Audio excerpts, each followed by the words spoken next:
Senior Services Coordinator for the town of Windsor, and we are so excited to have you all here for our second annual, we call it second annual, live performance radio play, although we did host our first one just back in February, so it's going to, I believe, become an annual thing, but we were so excited to get going on another one that here we are in November. Have more often, yeah. So we're thrilled to see such a great turnout for this spectacular event. For those of you who are not familiar with us, this is the Windsor Senior Center Performers. I just said second live performance. We're a community-based theater troupe, and we're always looking for new actors to join us. If you have a passion for the arts and enjoy performing, we would love to welcome you to our troupe. Give us a call at the Windsor Senior Center and we'll gladly have you come on board with us. Before we begin, I'd like to thank the Vintage Radio and Communications Museum of Connecticut and John Ellsworth, the president, for their support and for providing us the location for today's performance.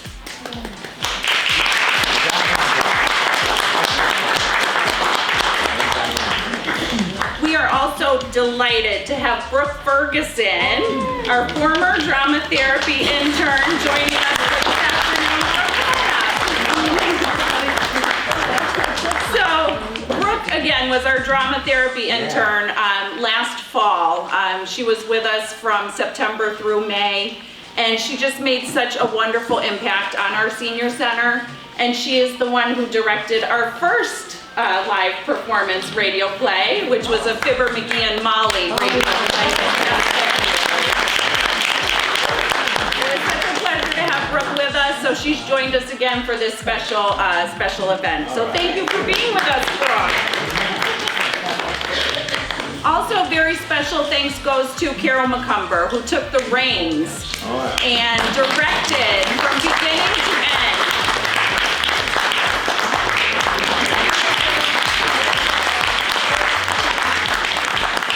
Took the reins after Brooke moved on to her next internship. Carol took the reins and again directed this play from beginning to end. I mean, she did everything from soup to nuts as it comes to this. So I mean, all the thanks goes to her and her performers. So thank you so much to Carol McCumber. So now on to some of this housekeeping. Please note that this show will be taped as a radio show by Dan, the museum sound engineer, who is to your right, and video recorded by Patrick from the town of Windsor, who is to your left. As this is a radio show, you will notice that the actors will need to talk directly into the microphone rather than interacting with one another. They will be directing so that they project into the microphone. Let's see. Since the show is being recorded, we kindly request that you laugh and applaud loudly. So let's give that a whirl now. And I just told you a funny joke, so. Thank you for doing that. Wonderful, you guys are ready to go. And I'm sure our troupe is raring to go as well. So lastly, please remember to silence your cell phones for the duration of the show. And now, without further ado, we welcome our Windsor Senior Center Performers troupe performing the Burns and Allen Show. Thank you.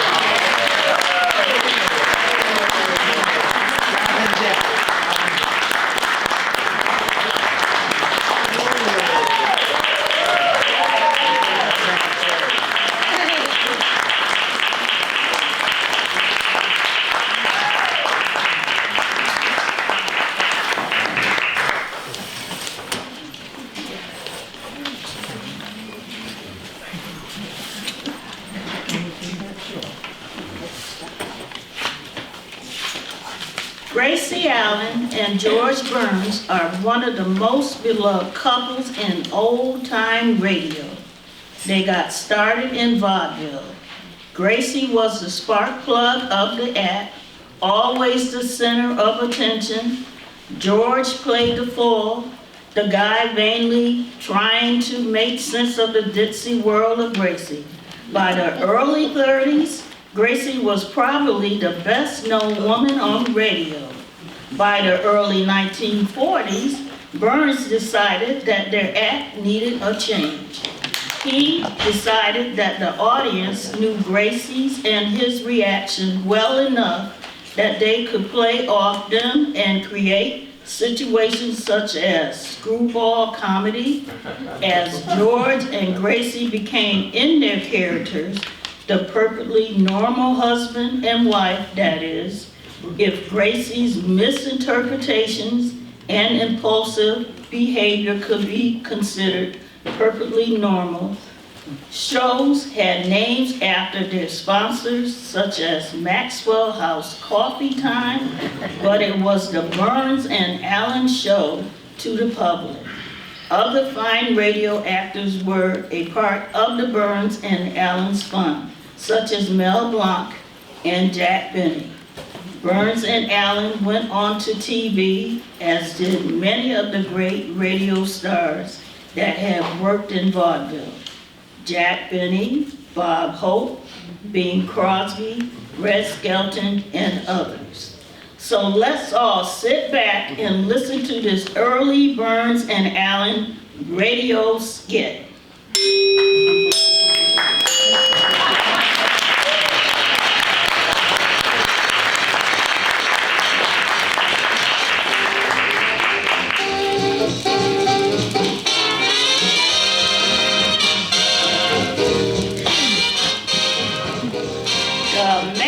Of Swan Soap presents the Burns and Allen Show, Gracie's Old Boyfriend. The year is 1941. It's morning in George and Gracie's home, and Gracie is making coffee for her husband. Gracie is nervous about something. She needs to mention to George, jealous George. While George is irritated, he has to walk their pet duck. George, how many lumps do you want in your coffee? 2. Thanks. Is there anything interesting in the paper today, or is it just news? Just news. Aw, say, you're lucky to have the paper. Mr. Lastcover's dog is always chewing it up. I wish that Snoopy neighbor would keep his dog away from here. Yesterday morning, he bit little orphan Annie in the funny section. Well, he better not bite Superman. How many lumps do you want in your coffee? 2. Thanks. George, did you take the little duck for a walk this morning? Gracie, last week that duck hunting trip cost me plenty, and I'd just as soon not have that web-footed headache around here. Aw, he's so cute. He even comes when I call him. Here, ducky, ducky. Get out of here! Get out of here! Oh, you frightened him. Frightened him? I'd like to frickin' see him. Oh, now. Here, little ducky. Don't listen to that mean old daddy duck. Oh, don't worry, little ducky. He's not really your daddy. Oh, it's a break for me, too. George, how many lumps? 2. Thanks. You know, little Henrietta understands every word we say. Now the duck's name is Henrietta. Yes. Yesterday his name was Herman. I didn't buy those eggs you had for breakfast. Thanks, Henrietta. Ah, see how smart she is, George? She can spell too. Go on, Henrietta. Spell cat. C-A-T, period. Nice spelling. Okay, I'll take that silly duck for a walk. But you haven't had your coffee yet, George. How many lumps? 2.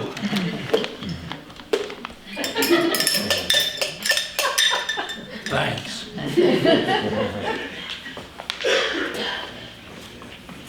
Ooh, Boy, this coffee is awful. Why? What's the trouble? Too cold. Come on, Henrietta, let's go.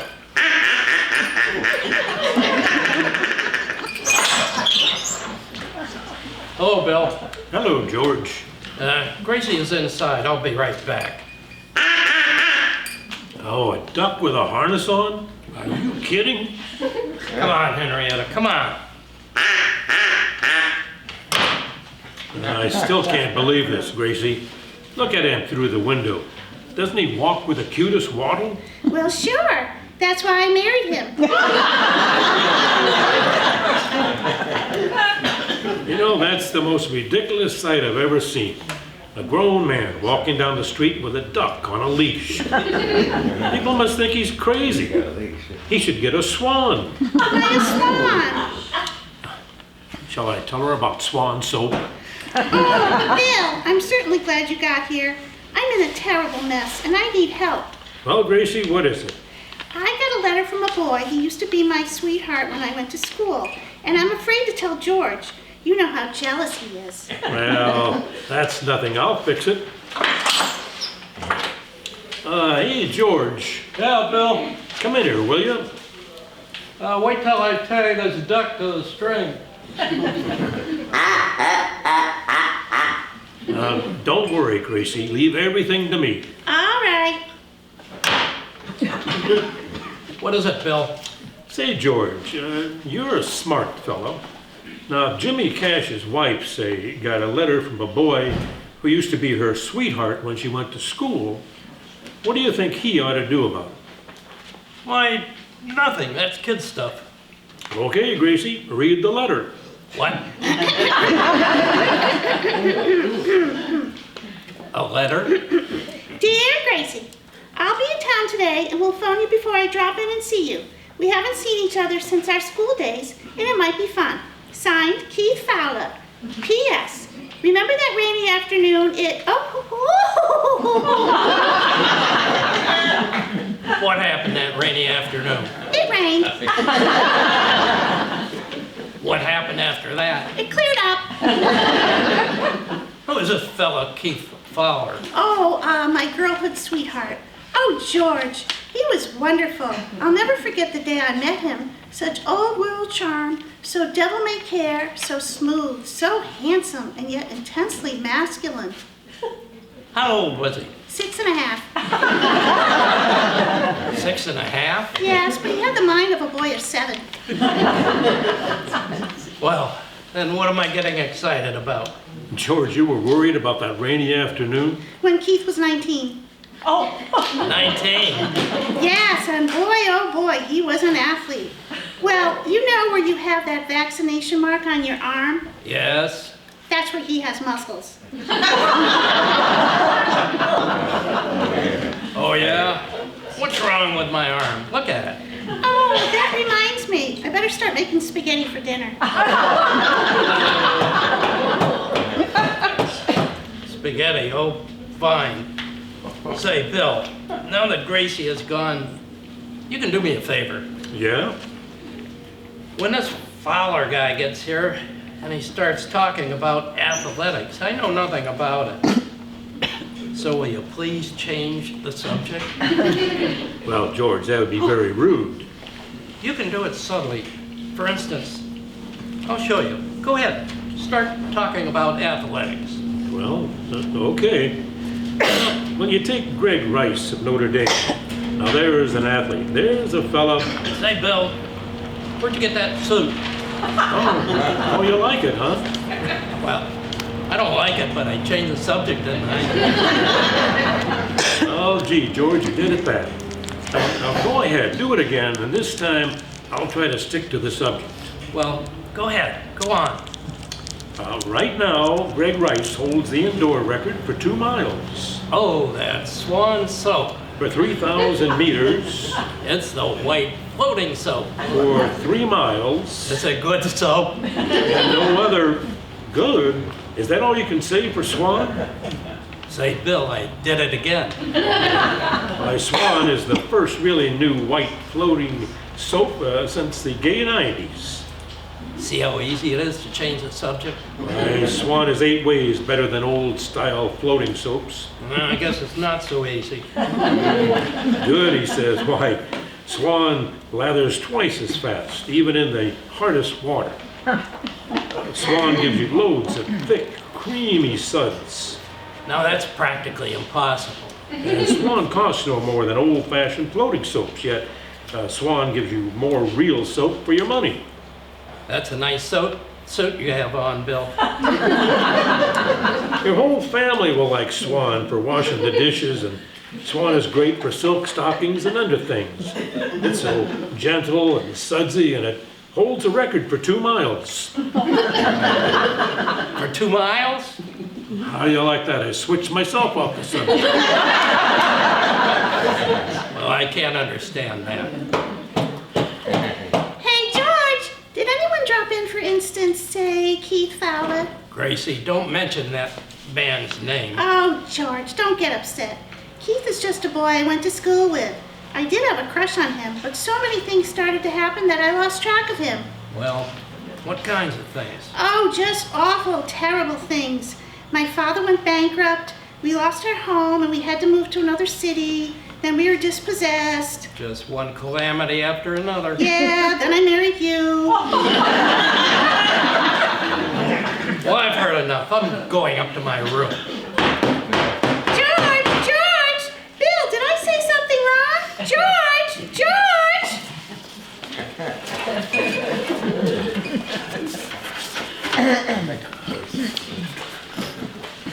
And now, let's all listen to the following commercial break sponsored by the Windsor Senior Center. It's fun to come to the senior center, learn new things, eat, bring your friends. Well, we come to dinners, we come to painting classes, so you get to do fun, relaxing things, and it's a wide variety. There's always something to do. From fitness programs to educational programs, self-enrichment, crafty programs, the list is really never ending. I'd say take advantage of it. It's a very reasonable price. You keep yourself healthy. It's for every age. I'm 66, so there's a lot of older people in here getting physically fit too, which is great. Well, I think it's the opportunity for that social connectivity, just allowing people into and throughout their retirement years to come in and just choose from a wide array of programs and activities and services that will enrich their lives. I think the employees and the atmosphere, very positive atmosphere, and everybody's very enthusiastic about helping the community. By far, my favorite part is working with the people, from the staff to the patrons here. Everybody's so welcoming and inviting that I just feel like I truly feel embraced as a person. So happy that my son kept pushing me to even come because I love it here. It's a home away from home. They make you feel happy that you're here and meeting new people, doing new things. The Windsor Senior Center is a place where fun never gets old. So if you're worried about joining us simply because we welcome seniors, please don't feel discouraged. Come visit us. We're pretty awesome here.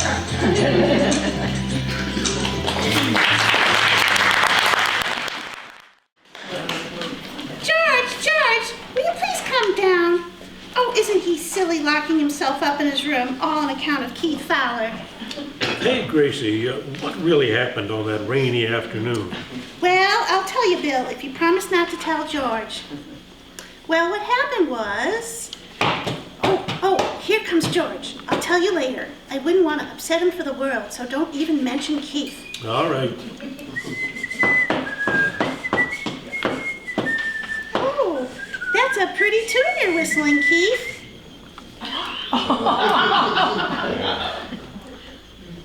Keith! I mean... Now look here, Gracie. If you think for one moment that I give a hoot about that silly love affair you had in school, you're crazy. Well, no wonder you're upset. You didn't have your coffee this morning. George, let me go get you some coffee. Calling me Keith. Oh, stop pouting. And stop throwing rubbish out the window. It's not rubbish. I'm throwing some food to the duck. You're welcome. Oh, you're getting excited for no reason at all. This is something you built up in your own head, and there's really nothing in it. Sure, I'm wrong. I'm always wrong. Everybody is right except me.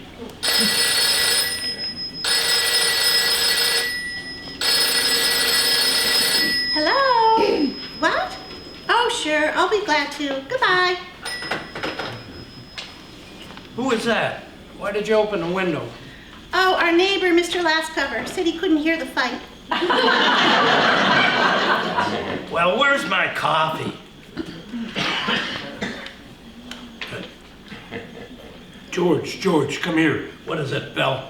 Now listen, don't get upset. Keith Fowler mentioned in his letter that he's gonna phone before he gets here. Yeah? Well, as soon as the phone rings, I'll answer it and get rid of him. Oh, well, thanks, Bill. Okay. That'll be great. All right. Gracie, forget the whole thing. I'm not mad anymore. It's all over. I knew I'd see it my way. Bill, pick up the phone. Gracie, I'll get the phone. All right. Hello? What? Who? Oh, sure, we're expecting you. Come right over. Why are you double-crossing? George, it's Jimmy Cash. Oh. So, George, you're not mad at me anymore?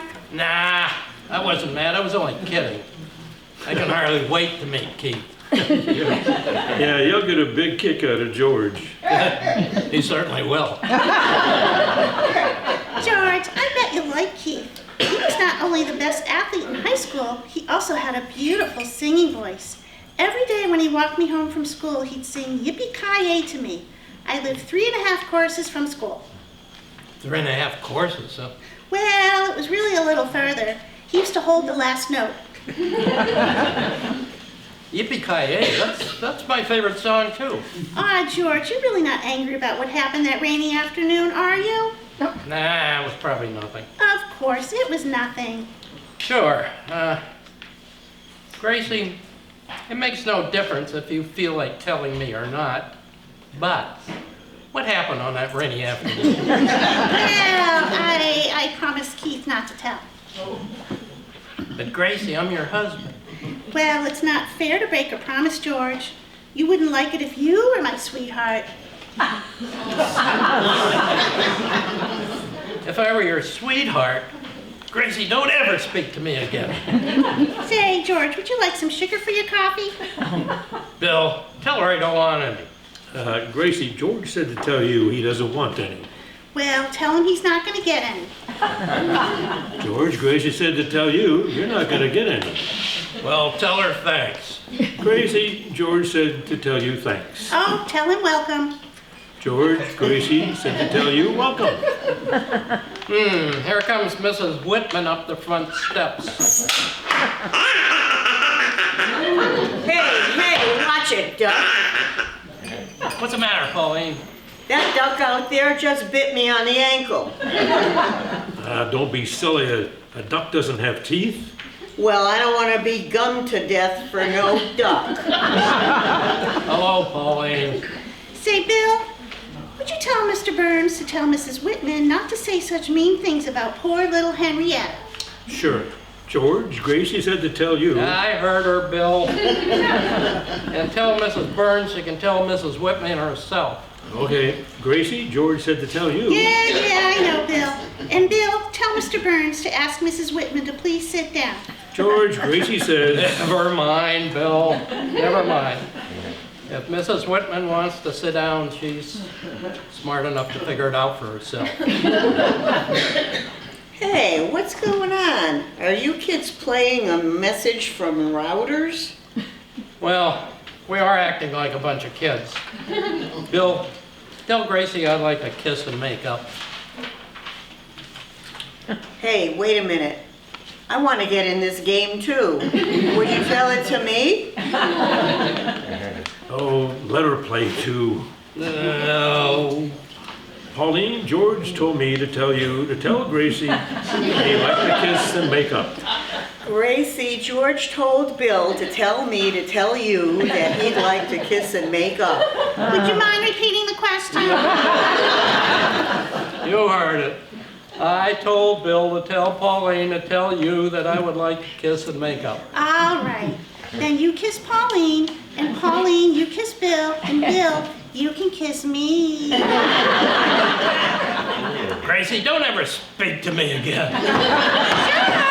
George, what did I do now? Hey, here comes Jimmy Cash up the walk.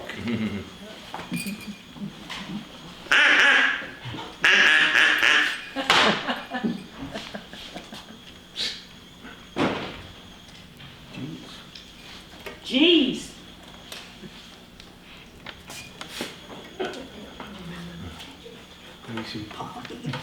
Gracie. Jeez.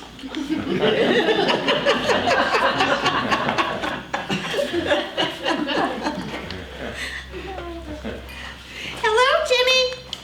Ouch, that duck must be a watch duck. You too, huh? Oh, wait a minute. I know what we'll do. Let's have Jimmy sing a song, and that will soothe George's nerves. Ooh.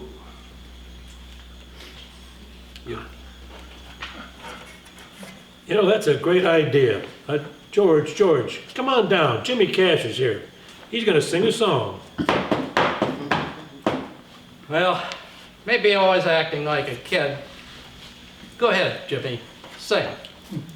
While I'm holding my last cigarette, singing that cowboy song I'll never will forget. Yippee-ki-yay! Yippee-ki-yay! Yippee-ki-yay! Yippee-ki-yay! Goodbye!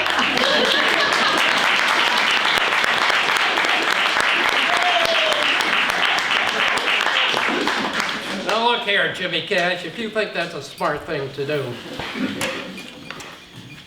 Goodbye!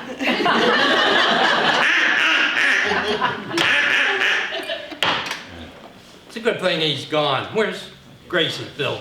Well, she ran to her room. See, I brought this whole thing on myself. She's probably up there crying her eyes out. Somebody ought to punch me in the nose. Wait a minute, Bill. It's only an expression. Gee, I didn't mean to hurt Gracie's feelings. Say, Bill, that's probably that guy. Well, don't worry, leave him to me. Hello? You're right, George. It's the rainy afternoon guy. Come on. Okay, don't worry. Yes?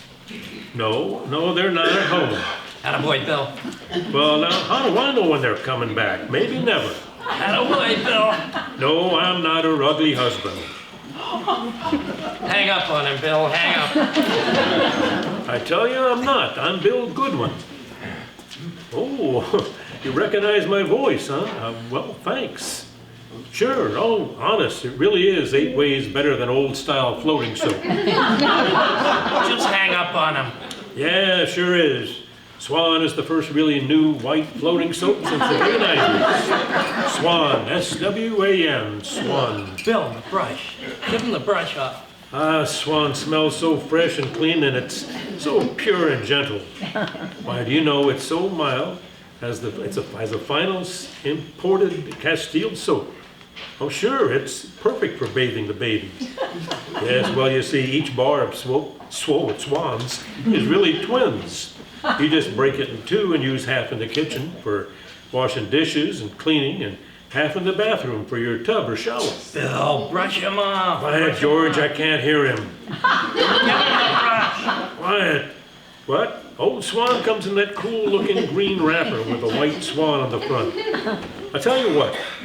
Look, if you're not doing anything right now, come on over and I'll tell you some more about it. Yeah, so long, pal. Didn't I tell you I didn't want that fellow in my house? When that Keith Fowler gets here, I'll break him in 2. Yeah, you can use half in the kitchen and half And all I'll be listening to now is about quarterbacks and fullbacks and broad jumping and hurdling. George, you want to do something that'll take the wind out of that Fowler's sails? Yeah. All you gotta do is when he gets here is to tear a telephone book in half. I can't tear a telephone book in half. How about one from Podunk? Oh, stop being funny.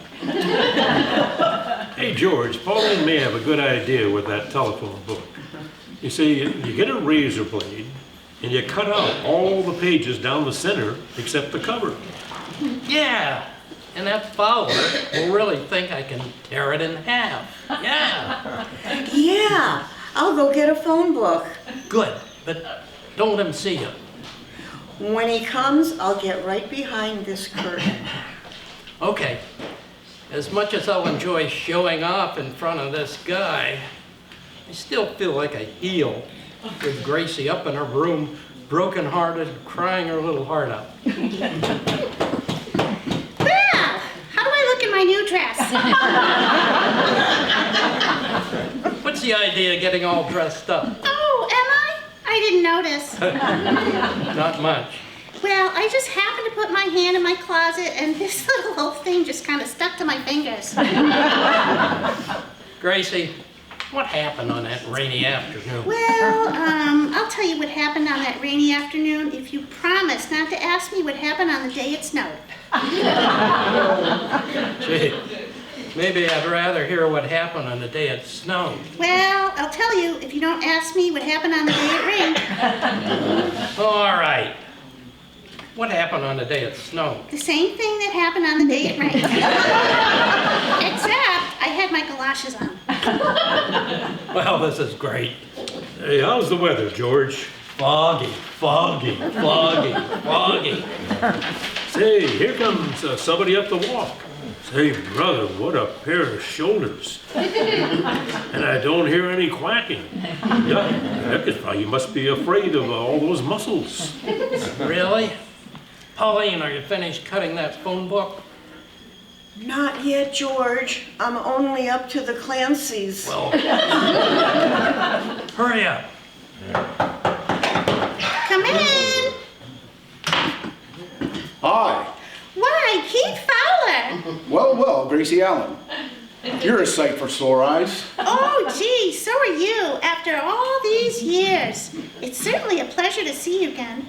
This is our friend, Bill Goodwin. Oh yeah, we had a word or two on the phone. Yes, we did. And that's our friend Pauline Whitman, behind the curtain. Hello. And this is my husband, George Burns. How do you do? By the way, Mr. Burns, what business are you in? The radio business. Well, I'm glad to know that. If any of my friends ever need their radio repaired, I'll certainly refer them to you. Thanks. Well, Keith, you certainly bring back old times. Remember Mrs. Mumble? Will you ever forget how I used to carry your encyclopedias back and forth to school for you?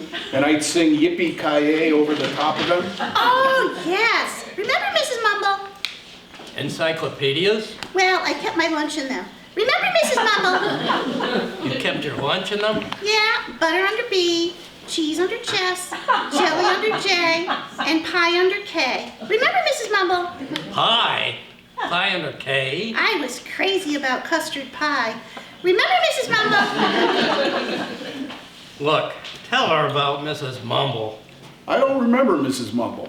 Who was she? Why, Keith. She's the man who owned the corner drugstore's girlfriend. Oh, sure. Oh, fine. Oh, Keith, I notice you're still wearing all those medals you won. Well, not all.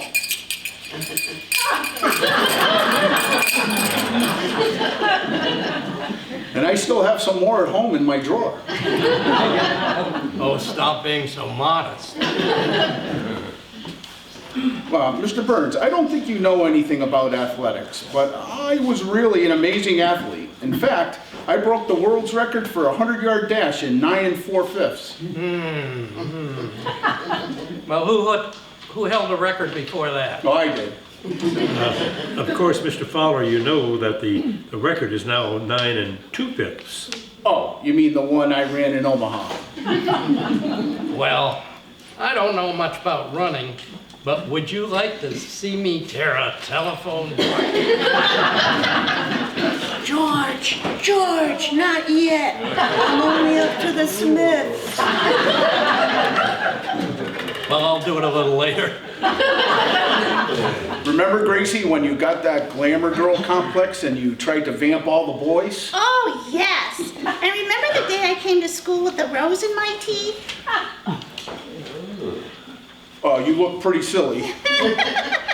Well, I guess I should have taken it off the bush first. Well, it's been a lot of fun seeing you, Gracie, but I've really got to run along now.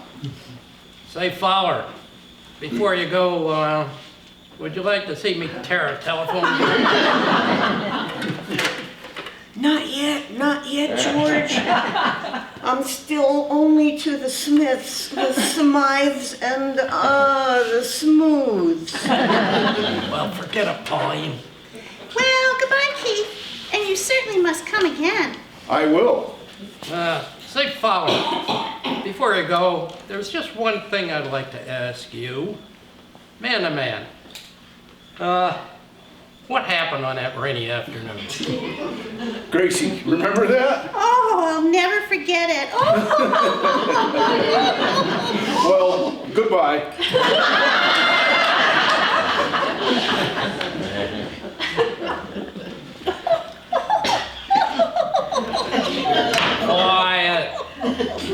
What happened on that rainy afternoon? Oh, tell him, Gracie, you told me. Well, we came to a big puddle of water. Keith took off his shoes and I carried him across piggyback. So what's so funny about that? Well, his toes tickled my ribs. Well, I acted like a big dope and I really owe you an apology. Oh, that's all right, Keith. Forget it. Keith! Gracie, never speak to me again. Yeah, what did I say now? George!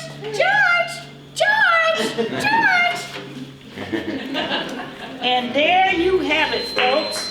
This is Annie Brock speaking on behalf of the makers of Swan Soap, the Windsor Senior Center, and the Vintage Radio and Communication Museum of Connecticut, inviting you to be with us again. This is a National Broadcasting Company signing off.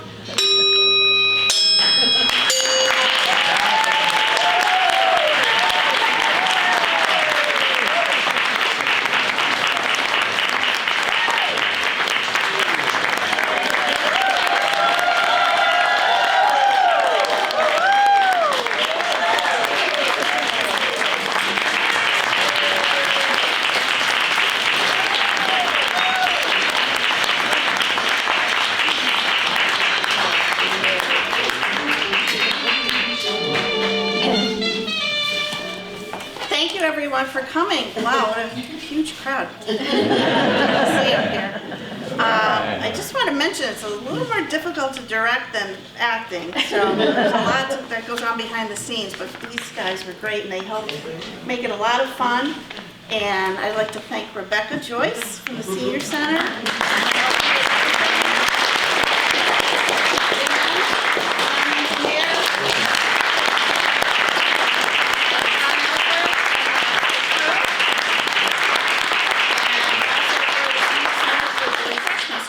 The refreshments are out in the museum, so you can walk around and check everything out. And Brooke, thank you so much for coming.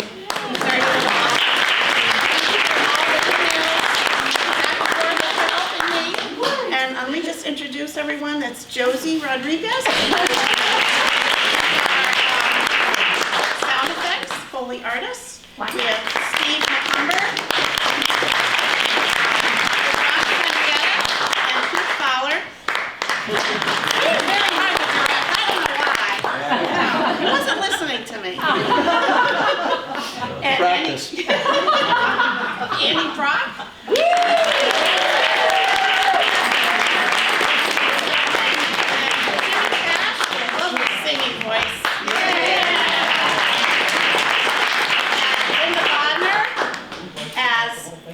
Pauline Whitman. Ken Forster as George Burns. Bob Ellis as Bill Goodwin. Am I talking too much? No. Say goodnight, Gracie.